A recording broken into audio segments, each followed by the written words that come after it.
Suppose Nara Lokesh గారు చేతిలో ఒక క్వార్టర్ బాటిల్ పట్టుకొని నారా చంద్రబాబు నాయుడు గారి దగ్గరికి వచ్చి నాన్న నాకు మందు అలవాటు అయిపోయింది నాన్న, రోజు ఒక క్వార్టర్ బాటిల్ తాగితే కానీ నిద్ర పోలేకపోతున్నాను నాన్న, కాకపోతే రోజు ఒక క్వార్టర్ బాటిల్ కొనుక్కోవాలంటే నా దగ్గర డబ్బు ఉండలేదు నాన్న, నువ్వు ఇప్పుడు ముఖ్యమంత్రివి కదా నాన్న, దయచేసి మద్యం రేట్లని కొంచెం తగ్గిస్తే నేను రోజు ఒక క్వార్టర్ బాటిల్ కొనుక్కొని తాగి తొంగుంటాను నాన్న అని చెప్పేసి నారా లోకేష్ గారు నారా చంద్రబాబు నాయుడు గారికి చెప్పుంటే చంద్రబాబు నాయుడు గారు ఏం చేసుండేవారు? దయచేసి ఈ ప్రశ్నకి కామెంట్ రూపంలో సమాధానం చెప్పడం మాత్రమే కాదు, వీడియో కింద ఉన్నటువంటి లైక్ బటన్ని ప్రెస్ చేయడం మాత్రం అసలు మర్చిపోద్దు.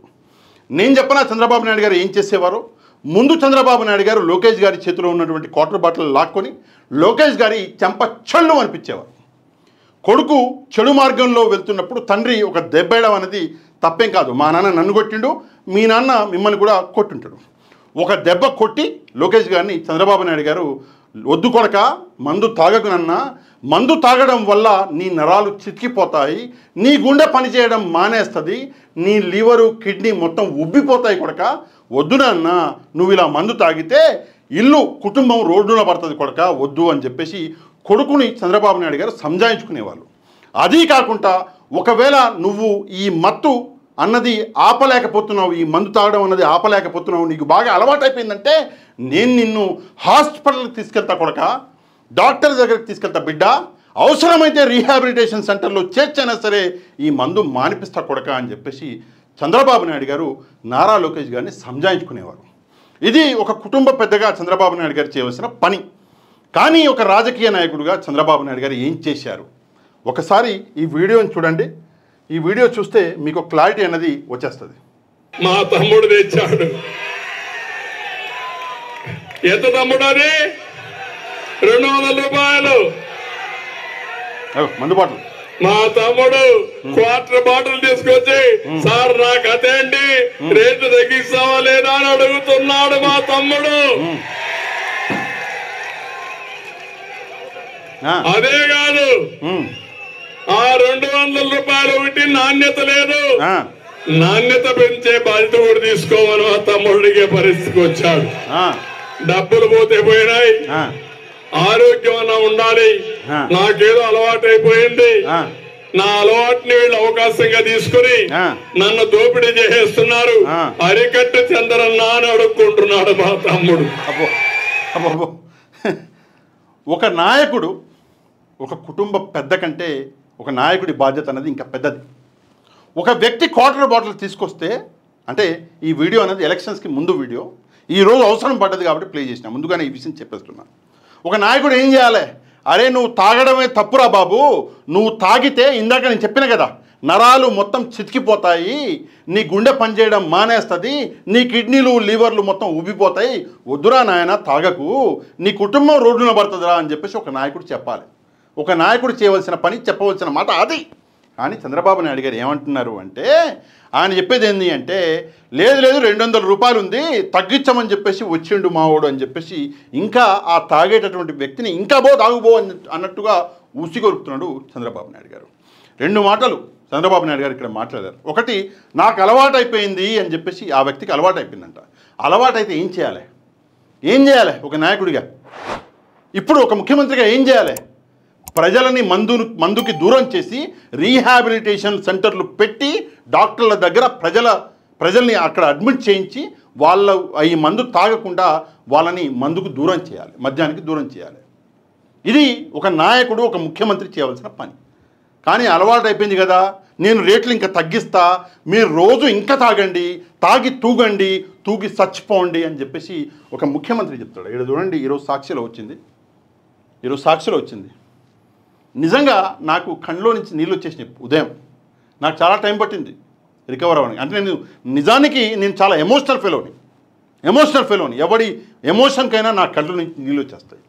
ఈ మనుషులు చచ్చిపోయే పద్ధతి ఇదా? ఎంత దారుణం అండి, ఎంత దారుణం. నరసరావుపేట శ్రీ సత్యసాయి నెల్లూరు జిల్లాలో ఘటనలో కుక్కల కంటే హీనం దారుణంగా రోడ్డు మీద చచ్చిపోయారు. ఇక్కడ చూడండి, ఈ మనిషి ఫోటో కనిపిస్తుంది. ఆయన అంటే కొంచెం బ్లర్ చేస్తాను నేను. ఆయన ముఖం మీద పురుగులు చచ్చిపోయి చాలాసేపు అయిందేమో, మొత్తం ఈగలు, పురుగులు, దోమలు. ఇది పరిస్థితి. తాగి తాగి తాగి తాగి పరిస్థితి ఎలా అయిపోయిందంటే ఒంట్లో రక్తం మొత్తం ఇంకిపోయింది. ఏం లేదు ఇక. రాజకీయ నాయకులు చేస్తున్నటువంటి పనిది. ఇంకో మాట మాట్లాడిండు చంద్రబాబు నాయుడు గారు ఇదే వీడియోలో. ఏమని మాట్లాడిండు? నాణ్యత అని చెప్పేసి, సరే ప్లే అవుతలేదు, నాణ్యత అని చెప్పేసి మాట్లాడాడు. ఏది నాణ్యత సార్?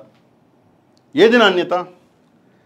మనం చూసినాం ఏంటి, ములకల చెరువు మొన్ననే కదా, ములకల చెరువులో మద్యం, కల్తీ మద్యం. అసలు మద్యం దాగే ప్రజల జీవితాలు నాశనం అయిపోతున్నాయి అంటే కల్తీ మద్యం అన్నటువంటి కాన్సెప్ట్ తీసుకొచ్చి ఆ కాన్సెప్ట్లో వేల కోట్ల రూపాయలు జేబులో పెట్టుకుంటున్నటువంటి ఆ అడ్డగాడిదలు ఎవరు అన్నది దయచేసి చంద్రబాబు నాయుడు గారు బయట పెట్టాలి. ఆయన ముఖ్యమంత్రి కదా, ఆయన బయట పెట్టాలి. వేల కోట్ల రూపాయలు వైసీపీ దాదాపుగా 5,200 చిల్లర కోట్ల రూపాయల ఈ మద్య కుంభకోణం అనేది జరిగింది అని చెప్పేసి వైసీపీ ఆరోపిస్తుంది. ఎవరి మీద ఆరోపణలు? నారా లోకేష్ గారి మీద, చంద్రబాబు నాయుడు గారి మీద వైసీపీ ఆరోపణలు చేస్తుంది ఈరోజు. ఎందుకు చేస్తుంది అంటే ఇదేదైతే ములకల చెరువులో బయటపడ్డటువంటి ఈ నకిలీ మద్యం ఏదైతే ఉందో, ఈ నకిలీ మద్యం అన్నది టీడీపీ నాయకులకు చెందినటువంటి మద్యం అంట. టీడీపీ వాళ్ళు చేస్తున్నటువంటి దందా ఇది. ఎవరు? జయచంద్రారెడ్డి, జనార్దన్ రావు, కట్టా సురేంద్ర నాయుడు, ఇట్లాంటి టీడీపీకి సంబంధించినటువంటి నాయకులు చేస్తున్నటువంటి దందా ఇది. అదే కాకుండా ఇక్కడ చూపిస్తాను మీకు, చూడండి ఎంత వింతగా ఉందో. అగో మొత్తం స్పిరిట్ మొత్తం గో వేరే రాష్ట్రాల నుంచి లేబర్లను పిలుచుకొచ్చి ఆ లేబర్లతోటి ఈ నకిలీ మద్యాన్ని తయారు చేపించి ఆ తయారు చేపించిన మద్యాన్ని తీసుకొచ్చి ఈ వైన్ షాపులలో అమ్మి ఆ మద్యాన్ని ప్రజలు తాగి కుక్క సాగు చేస్తున్నాయా చూడు. ఇది పరిస్థితి. ఈ పరిస్థితుల్లో నుంచి బయట ఎవరు పడేయాలి? ప్రభుత్వం బాధ్యత ఏంటి? ఒక్కసారి దయచేసి చంద్రబాబు నాయుడు గారు సమాధానం చెప్పాలి. ఎంత ఘోరము అంటే అన్ని వీడియోలు ప్లే చేయలేను, కొన్ని వీడియోలు మాత్రమే ప్లే చేయగలను. ఇక్కడ చూడండి, బాబులు సిగ్గుపడతారు, ఫేస్లు యాడ్ వస్తాయని చెప్పేసి. మనుషులు చస్తున్నప్పుడు లేని లజ్జా సిగ్గు వీళ్ళకి కెమెరా ముందుకు రాగానే వచ్చేసింది. సిగ్గుపడాలి. సరే, ఇది అయిందంటే మళ్ళీ ఎన్టీఆర్ జిల్లాలో మన ఇది ఏమంటారు, ఇబ్రాహీంపట్నం. ఇక్కడ చూడండి, కుప్పలు తెప్పలుగా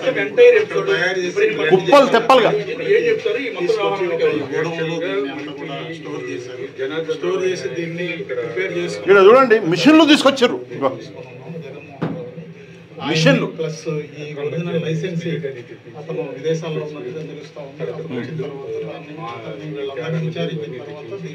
విదేశాల్లో ఉన్నట్టు ఆయన ఎవరు ఇంటర్వ్యూ ఇస్తున్నారు పక్కన. విదేశాల్లో ఎవడు? జయచంద్రారెడ్డి. సరే, టీడీపీ నాయకులు ఆ తయారు చేస్తున్నటువంటి నకిలీ మద్యం అనేది పట్టుబడ్డది. అది ఎలా పట్టుబడ్డది అంటే దాని వెనకాల ఒక పెద్ద స్టోరీ ఉందిలేండి. ఇక ఆ స్టోరీ నేను ఇక్కడ డిస్కస్ చేయలేను, కానీ బయటపడ్డది. బయటపడంగానే ఏమైంది అంటే చంద్రబాబు నాయుడు గారు, నారా లోకేష్ గారు ఏం చేశారు అంటే, చూపిస్తాం మీకు. ఇక్కడ అయిపోయింది. ఓకే, పంపించలేదనుకుంటా. సరే, ఇక ఈయన కూడా వచ్చాడు. ఏం చేశారు అంటే ఈ జయచంద్రారెడ్డిని సస్పెండ్ చేశారు పార్టీలకు వెళ్ళి. నా దగ్గర ఆ సస్పెన్షన్ లెటర్ ఉండే, అదే ఎతికిన, అది వేరే చోటు ఉంది. సస్పెండ్ చేశారు జయచంద్రారెడ్డితో పాటు ఈ కట్టా సురేంద్ర నాయుడిని సస్పెండ్ చేస్తే, ఆహా మమ్మల్ని సస్పెండ్ చేస్తారా, నిజాలన్నీ బయట పెడతాం, ఎవరి దగ్గరికి వెళ్ళింది ఈ సొమ్ము మొత్తం అనేది బయట పెడతామని చెప్పేసి వీళ్ళు ఎదురు తిరిగితే రాయబారం చేస్తున్నారు చంద్రబాబు నాయుడు గారు, నారా లోకేష్ గారు అని చెప్పేసి వైసీపీ వాళ్ళు కొన్ని ఆరోపణలు చేస్తున్నారు. అంటే విషయం ఏంటంటే చంద్రబాబు నాయుడు గారు, నారా లోకేష్ గారు ఇద్దరు కలిసి ఈ మద్యం దందా చేస్తున్నారు. ఎవరితో చేయిస్తున్నారు అంటే జయచంద్రారెడ్డి, కట్టా సురేంద్ర నాయుడు ఇట్లాంటి వ్యక్తులను పెట్టి ఈ మద్యం దందా చేస్తున్నారు. ఈ మద్యం దందాలో వచ్చేటటువంటి సొమ్ము మొత్తం చంద్రబాబు నాయుడు గారికి, నారా లోకేష్ గారికి అందుతున్నది అని చెప్పేసి వైసీపీ పార్టీ ఆరోపణలు చేస్తుంది. ఇక్కడ కేవలం అన్నమయ్య జిల్లా, ఎన్టీఆర్ జిల్లాలే కాదు, దాదాపుగా రాష్ట్రంలో ప్రతి జిల్లాలో ఈ దందాలు ఉన్నాయి. ఎందుకంటే అన్నమయ్య జిల్లాలో ఒక చోట కాదు, 2 చోట్ల బయటపడ్డది ఈ నకిలీ మద్యం. ప్రతి జిల్లాలో ఈ నకిలీ మద్యం దందా అన్నది చేసి కొన్ని వేల కోట్ల రూపాయలు దండుకుంటున్నారు ఈ పచ్చ మూకలు అని చెప్పేసి ఆరోపణలు చేస్తుంది వైసీపీ. సరే, ఈ ఆరోపణలు నిజమా కాదా అంటే మొత్తం సాక్ష్యాలు ఆధారాలతో సహా బయటపడ్డది. కాదు అని చెప్పేసి చెప్పడం కష్టమే. కానీ ఇట్లాంటి సంఘటనలు జరిగినప్పుడు ఈ సిబిఐ ఈడీలు ఏడవస్తాయి నాకు అర్థం కాదు. అదే ఎవరినో బ్లాక్మెయిల్ చేయాలంటే అమాయకుల్ని తీసుకెళ్ళి జైల్లో వేసి 16 నెలలు జైల్లో పెట్టి కుటుంబానికి దూరం చేయాలంటే ఈ సిబిఐలు ఈడీలు వస్తాయి. కానీ ఇంత పెద్ద మద్యం కుంభకోణం జరిగితే సిబిఐ రాదు, ఈడీ రాదు. వాళ్ళు వదిలిపెట్టండి, సిఐడి రాదు, రాష్ట్ర సంస్థ. సరే, సిఐడి ఎట్లా వస్తుంది, ప్రభుత్వం చేతిలో ఉంది అని చెప్పేసి మీరు అనొచ్చు. నో డౌట్ ప్రభుత్వం చేతిలో ఉంది, రాదు సిఐడి. సిబిఐ ఈడీ అన్న వస్తుంది అని చెప్పేసి నేను భావించాను. ఇక్కడ ఒక ముఖ్యమైనటువంటి పాయింట్ మీకు చెప్పాలి. ఏంటంటే, సరే వీళ్ళు మద్యం తయారు చేశారు. మరి తయారైన మద్యాన్ని ఎక్కడో ఒకక్కడ అమ్మాలి కదా. ఆ అమ్మింది ఎవరు? ఏ దుకాణాలలో ఎంత మద్యం అనేది అమ్మిర్రు? డైరెక్ట్ వీళ్ళు దుకాణాలకు సప్లై చేసిరా? మధ్యలో ఎవరన్నా దళారులు ఉన్నారా? దుకాణాలకి సప్లై చేసిర్రు అంటే దుకాణదారులకు తెలుసు కదా ఇది నకిలీ మద్యం అని, తెలవకైతే ఉండదు కదా. మరి ఆ దుకాణదారులు ఎవరు? ఆ దళారులు ఎవరు? వాళ్ళని ఎప్పుడు అరెస్ట్ చేస్తున్నారు? అందరినీ ఎవడో ఒకటి చూపించి అరెస్ట్ చేసినాం కాదు, అందరినీ ఎప్పుడు అరెస్ట్ చేస్తున్నారు? వేల కోట్ల రూపాయల మద్యం అన్నది అమ్ముడు పోయింది, నకిలీ మద్యము. మరి ఆ దుకాణదారులను ఎప్పుడు అరెస్ట్ చేస్తున్నారు? ఎందుకు అరెస్ట్ చేయరంటే వాళ్ళు కూడా టీడీపీ వాళ్ళే. తీగలాగితే మొత్తం డొంక ఆడగలుగుతుంది అని చెప్పేసి భయపడుతున్నారు. అందుకే అరెస్టులు వాటి జోలికి వెళ్ళరు. సరే, ఆ విషయాన్ని కొంచెం పక్కన పెడదాం. ఇక్కడ ఇంకో వ్యక్తి ఉన్నారు, ఆయన ఏమంటున్నారో ముందు వినండి. 60 రూపాయల మద్యాన్ని 160 రూపాయలుగా పెంచి మద్యపాన ప్రియుల కడుపు కొట్టావు జగన్, కొట్టావు.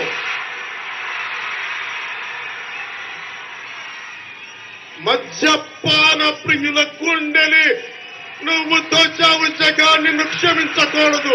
60 రూపాయల మందుని 160 రూపాయలు కడుపు కొట్టావా? రేటు పెంచి కడుపు కొట్టావా? ఈరోజు మీరు చేసిన పనికి ఇంకో కడుపులో పేగులు తెగిపోయినాయి. ఏంటి గుండెలు దోచావు జగన, గుండెగా ఆగిపోయింది, చచ్చిపోయారు. ఇంకా ఇలాగ ఎంతమంది చచ్చారు? కాకపోతే ఒక విషయం, ఇందాక పవన్ కళ్యాణ్ చెప్పిన ప్రతి మాట అబద్ధం. చంద్రబాబు నాయుడు గారు ఎలక్షన్లకు ముందు చెప్పిన ప్రతి మాట అబద్ధం. వీళ్ళిద్దరూ కలిసి ఎలక్షన్లకు ముందు మద్యం తాగి చాలామంది చనిపోయారు, 30,000 మందికి పైగా చనిపోయారు అని చెప్పేసి అబద్ధాలు ఆడారు. మొన్నటికి మొన్న మనం చూసినాం, కేంద్ర ప్రభుత్వం నివేదిక వచ్చింది, ఒక్కరు కూడా చచ్చిపోలేదు ఆంధ్రప్రదేశ్లో అని. దెబ్బకి దరిద్రం వదిలింది.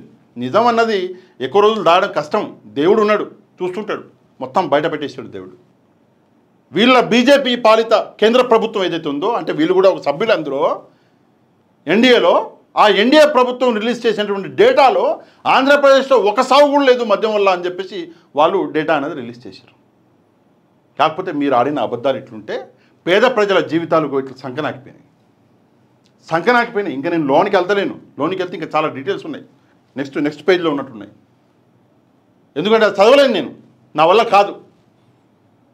కడుపు గురించి, కడుపు మంటన, సిగ్గులజ్జు ఉండాలి. ఇంకో విషయము, క్వాలిటీ వైన్స్, నాణ్యమైన మద్యము అని చెప్పేసి చంద్రబాబు నాయుడు గారు మాటి మాటికి మాట్లాడుతుంటాడు. నాకు చిన్న సందేహం, నాణ్యమైన మద్యం అన్న కాన్సెప్ట్ ప్రపంచంలో ఎవడన్నా అంటాడా ఇంతవరకు? నాణ్యమైన విద్య విన్నాము, నాణ్యమైన వైద్యము విన్నాము, నాణ్యమైన జీవితాలు విన్నాము. కానీ నాణ్యమైన మద్యము అన్నది ఒకటి తీసుకొచ్చి నాణ్యమైన విద్యని సంకనాకిచ్చేసి, నాణ్యమైన వైద్యాన్ని సంకనాకిచ్చేసి, నాణ్యమైన జీవితాలని తీసుకెళ్ళి డ్రైనేజ్లో పడేసి ఈరోజు నాణ్యమైన మద్యము అంటున్నారు. ఏంది ఆ నాణ్యమైన మద్యము? మీరు తీసుకొచ్చినటువంటి ఈ కల్తీ మద్యమా? ఇదా నాణ్యమైన మద్యం? కొంచెమైనా సిగ్గుపడాలి మనం మాట్లాడడానికి. మళ్ళీ ఏమనంటే 47 సంవత్సరాల రాజకీయ జీవితం అంటాం మనం. కొంచెం బాధ్యత. నారా లోకేష్ గారు ఒక మాట అన్నాడు. ఏంటి ఆ మాట అంటే, మాకు తెలవంగానే మేము వీళ్ళని సస్పెండ్ చేసేసినాం పార్టీలోకి వెళ్ళి అని చెప్పేసి, మా బాధ్యత తీరిపోయింది అన్నట్లుగా నారా లోకేష్ గారు మాట్లాడుతున్నారు. సస్పెండ్ చేశారా? మరి వీళ్ళ చావులకి కారణమైనటువంటి వాళ్ళని ఎవరిని ఏం చేయాలి? ఇప్పుడు ముందుగా ఈ 5,200 చిల్లర కోట్ల రూపాయల ఈ నకిలీ మద్యం కుంభకోణం ఏది జరిగిందో ఈ డబ్బు ఎన్ని చేతులు మారింది అన్న విషయం ఎవరో బయటికి తీసుకొస్తారు. మీరు సస్పెండ్ చేయడం వల్ల ఏమన్నా ఒరిగేది ఉందా? పార్టీకి సంబంధించినటువంటి పెద్ద పెద్ద నాయకుల హస్తం ఉంది ఇందులో. అన్నమయ్య జిల్లా, ఎన్టీఆర్ జిల్లా, కడప, ఉత్తరాంధ్రలో మ్యాక్సిమం అన్ని జిల్లాలు చాలామంది నాయకుల పేర్లు ఇందులో ఉన్నాయి, వాళ్ళ ఇన్వాల్వ్మెంట్ ఉంది. నారా లోకేష్ గారి ఇన్వాల్వ్మెంటు, నారా చంద్రబాబు నాయుడు గారి ఇన్వాల్వ్మెంట్ ఇందులో ఉంది అని చెప్పి వైసీపీ ఆరోపిస్తుంది. మళ్ళీ నేను ఆరోపిస్తున్నంటే ఊరుకోరుగా, వైసీపీ ఆరోపిస్తుంది. సమాధానం చెప్పండి. చెప్పే ధైర్యం ఉందా? చెప్పగలరా ప్రజలకి? ఒక విషయం మాత్రం ఖచ్చితంగా చెప్పగలను ఏంటంటే, చంద్రబాబు నాయుడు గారు విద్యా వైద్యం మొత్తం సంకనాకిచ్చేసి ఈరోజు మద్యం నాణ్యతతో తీసుకొచ్చిండు అని చెప్పేసి ఇన్ని రోజులు మందుబాబులు చాలా ఆనందపడ్డారు. కానీ మద్యం అన్నది కల్తీ అని చెప్పేసి ఈరోజు బయటపడుతుంటే అదే మందుబాబులు ఈరోజు అన్ని చోట్ల మూసుకొని కూర్చున్నారు. దయచేసి ఈరోజు ఎవరైనా మందుబాబులు ఈ వీడియో చూస్తుంటే చంద్రబాబు నాయుడు గారు చేసిన మోసాన్ని మీరు ఎలా భావిస్తున్నారు? అంటే మీకు నచ్చిందా మోసం? అది దయచేసి కమెంట్ రూపంలో తెలియజేయడం మాత్రం మర్చిపోద్దు. ఈ వీడియో కింద ఉన్నటువంటి లైక్ బటన్ని ప్రెస్ చేయడం మాత్రం అస్సలు మర్చిపోద్దు. ఎవరైతే ఛానల్ని సబ్స్క్రైబ్ చేసుకోలేదో ఛానల్ని కూడా సబ్స్క్రైబ్ చేసుకోండి. నెక్స్ట్ వీడియోలో మళ్ళీ కలుద్దాం. అంతవరకు థ్యాంక్ యూ వెరీ మచ్. జై హింద్.